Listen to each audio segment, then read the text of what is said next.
Getty in a vigil prayer dedicated to Alfie Evans has taken place. Pictures show people crowd in St. Peter's Square in the Vatican with lit candles as part of the emotional gesture. On Thursday, the Catholic Association called on British authorities to allow the terminally ill toddler to travel to Italy for treatment. The policy advisor for the Catholic Association, TCA, Dr. Grazie Pozzo-Christie, stated he did not understand why hospitals across Britain have not rallied behind a transfer to Italy for medical care.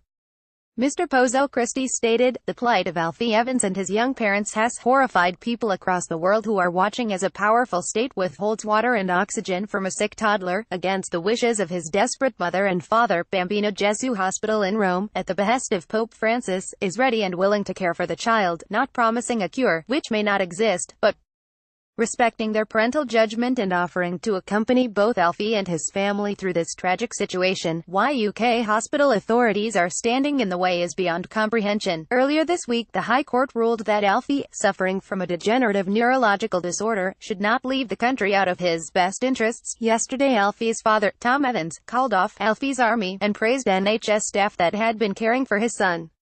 Mr. Evans promised to work with doctors and form a relationship going forward.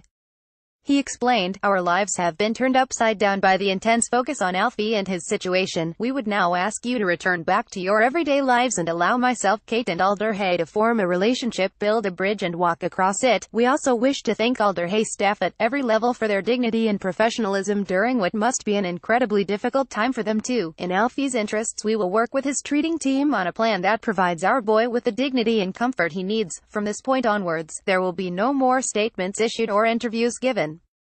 We hope you will respect this." The father iterated that Alfie doesn't need intensive care anymore, as he pleaded for the 23-month-old to be taken home. Getty pictures show people crowd in St. Peter's Square in the Vatican. Tom Evans called off Alfie's army and praised NHS staff that had been caring for his son. Went on, "Alfie doesn't need intensive care anymore. Alfie is lying on the bed with 1 liter of oxygen going into his lungs and the rest is him. He hasn't woken up. He's still a little bit weak, but what we ask for is to go home to sustain his life. As I sit next to Alfie's bedside every second of every day, it encourages me more and more that he will live for X amount of months, possibly years."